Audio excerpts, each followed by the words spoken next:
Well, so out of that whole bunch of lawnmowers that were originally over there, it's actually kind of dwindled down to just the 2 left. But apologize for the wind. I don't know how much of that the camera's picking up. But we've only got 2 left here that can be made into runners. That one, spoiler alert, I've already got it running. It's not perfect. I need to go through it some more, and it's not near good enough for me to sell. I am going to be doing a rattle can job on that deck before I go about and try and sell it. As far as this John Deere goes, the bag's sitting over there in the parts mower hoard. I haven't gotten to this thing just yet. It's going to need quite a bit of work. And I shouldn't say work more than I should say parts, because it is going to need a lot of parts. And parts for this thing aren't cheap. Even for the motor, just the motor by itself, they're not cheap. So I'm going to have to, when I get some more time, source some parts for this thing, or try and put together a better list for it, because I would love to get this thing working again. And I don't know offhand if I would keep it. It all really depends on how much I could probably get for it, because I'm sure there is somebody with a lawn service would love to have one of these because of the motor. I mean, it's pretty much a commercial grade motor.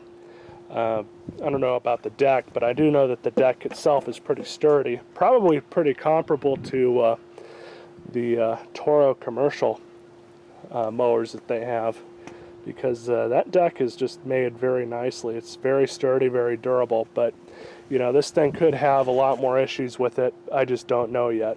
Quad's still working good. The last thing I did to this was I replaced the cables, or excuse me, the brake line going from the front to the rear caliper. Bled it. It's working great now. Absolutely no issues. In fact, the rear brakes work a lot better than the front, which is kind of entertaining. And then when my brother was riding it one day, I guess what happened was there was only 2 bolts on this back sprocket holding it on, or 1 bolt or something, and at the end of it, one of the, I guess the last remaining bolt sheared off, and he came walking the quad back, and he's like, well, just stop moving. So sure enough, I got to looking at it, and it was the sprocket that had let go, and it wasn't grabbing on the axle anymore. So simple fix, just got some bolts out of the hoard and went from there. Now this thing, I've actually got a bunch of treats, I guess, for it, namely the key switch, which of course you look to order one thing, and I didn't get this off of Amazon. I got it off of a site called Green Parts Direct or something like that. But it always happens, if you buy from pretty much any specialty site that's not Amazon, and a lot of the times with Amazon, you need to buy one part or one thing, and it turns into 10 different things. But I needed a new key switch for this, because this one is just not making contact anymore. I've already had it apart twice and cleaned it up and put new dielectric grease in it. I mean, it started to work fine for a little bit, and then it just stops. And it got to the point where I could mediate that by, bending the whole thing, not really the key, but, when I turn it like that and bend it one way or the other, it would start, it would make contact, and it's not even doing that anymore. It's still working as, a key, and it's still turning the power on, but it's just not kicking the starter over. But anywho, so I got the new key switch for it. I also got a brand new key, because you can't really have too many of these. At some point I'm going to get a new seat for this thing as well. But I ended up getting a new hat for 10 bucks, so then I could match the tractor when I'm riding it out here and using it. And the people that I actually got this from is Green Parts Store, because they sent me this little beer cozy, which I think I already have one of these, but you never really have too many of those. This is a new oil filter for next time I need to change the oil in 6 hours. I ended up with 2 keychains. They were cheap enough, figured, you know, put them onto the keys for this thing. So then I know what's what. I also got this little O-ring, which is part 1 of 2 pieces here. This is a new oil cap. Some of you guys might remember with this thing. When I originally got this and did that tune-up on it, this oil cap was leaking and it was just, you know, torn up and not working, and it's gotten worse now. It was working fine before, it was keeping oil in as it should, but you know, the thing is, when this motor heats up and I'm out there, you know, mowing, I'll look at this thing and it's just dripping oil over and over and over again. So when it warms up, I guess when it builds up enough pressure and the oil starts flowing a lot easier, it works its way out of that little cap, and you know, it is what it is, unfortunately. And I also got, for my throttle and choke levers, some brand new ones. The old throttle lever is gone, and I just had this on there so I wouldn't cut my fingers up trying to mess with the one that's on there. And then I also got an extra one of these, which I thought that one was missing too, but I guess not. Anyways, so hopefully hurry up and get this changed out and move the tractor, because I need to do that. This key switch is easy enough to change. You just reach in back into here, you bend out the 2 tabs, just like so, and it comes off very easy after that. I'm just gonna have to get a flat blade screwdriver to change it out. That was simple enough, just popped it off, popped the new one on. And it definitely works as it should, but won't know for sure till I get on it. Now just to throw this thing on.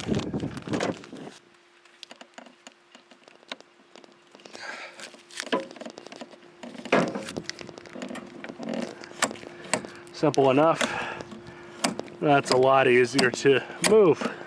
Nice. Now let's see if I can get my new oil cap on really quick. Well, I pulled the O-ring off. I don't know where it went. It's around here somewhere, but I replaced that, replaced the little cap.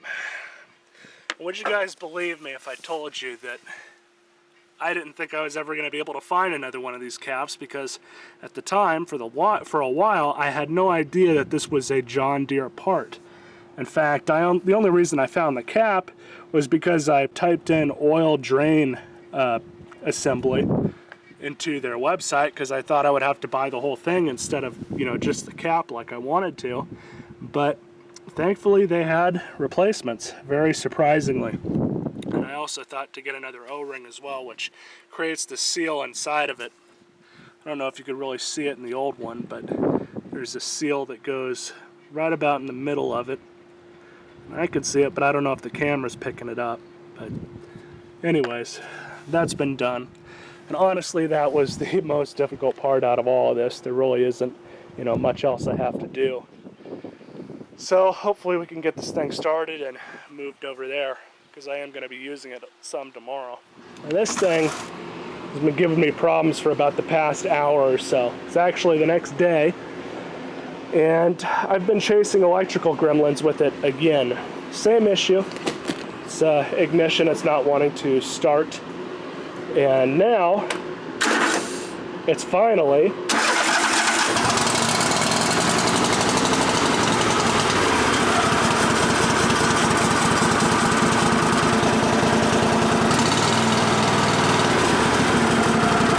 actually wanting to idle. That's different. So it's running now. It was not running before. I was having, again, the same issue with the starter. And it wasn't wanting to kick the Bendix or, you know, engage the solenoid. So I don't know if the solenoid's going bad or if it was just a bad wire. I did replace this little terminal end right here. And I did splice in a new chunk of wire into the brake safety. So, you know, it could very well be that there was something not making contact within that brake safety. But you know, I pulled up the wiring diagram for this tractor on my phone and was tracing everything by going back with the ignition switch. And basically, when this thing starts, it sends the signal through this purple wire, which goes through the PTO, which I messed with that a little bit too. I troubleshot that, made sure it wasn't that, but it goes through the PTO switch, back down into the brake safety, which goes from the brake safety to the starter. So there's literally 2 or 3 different points of contact after this piece to all these other systems on this damn tractor. And you have to go through and check them all to make sure everything is good. I did find some issues with some of the wiring, as I said before. There was a little bit of corrosion on some of the stuff, but you know, I really don't know what else it could have been. I don't know if just me moving things around got it to work again or not. The first time I got it to kick, I was checking for voltage on this, and it scared the living shit out of me. But that's neither there nor here. Let's go ahead and get the hood back on, and I'll give you guys a final look at this thing at least. And so I just topped up the oil back to where it's supposed to be. I already checked it a few times before I started recording this clip, but Castrol GTX calls for 10W30, and I've had great luck with this Castrol stuff, been using it for years. But I did notice that there's one other small issue with this thing, and that is my transmission cooling fan. You guys might not be able to see it too well, but there's some fins missing on the fan. We're missing 1, 2, 3, 4 fins. So it still functions as it should, but I shouldn't be running it like this. I really shouldn't. You know, it's not that hot yet, so I don't think it'll be a huge problem right now, but I do have a new drive belt to put on this thing. I just haven't gotten around to doing that yet.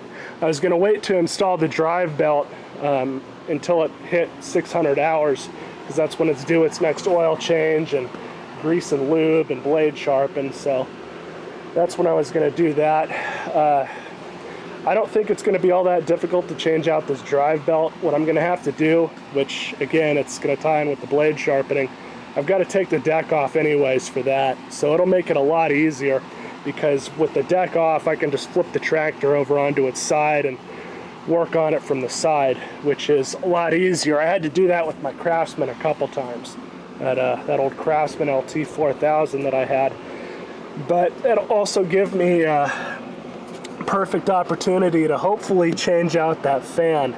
I don't think it'll be too difficult to do, but I've been wrong before. But probably that whole metal bracket right there has to come off. So wouldn't surprise me if that's the case. It really wouldn't. But other than that, I need to fill this thing up with some 2-stroke and do a little bit of mowing out here. All right.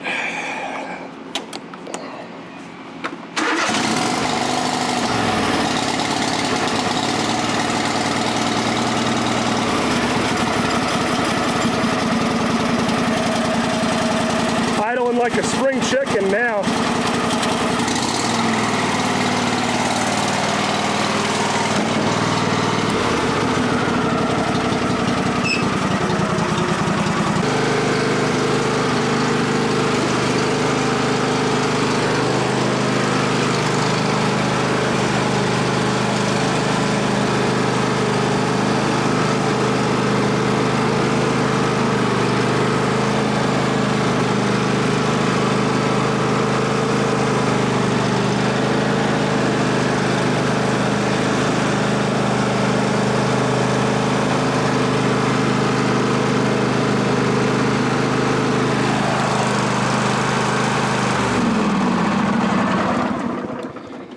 So before I start mowing with this thing, I did forget to mention about this. This is a yard vac. A buddy of mine garbage picked this for me, and unfortunately it's got no compression. So either a valve is let go or the rings are worn out. But it's no compression to be had with this thing. The bag's pretty well torn up anyways.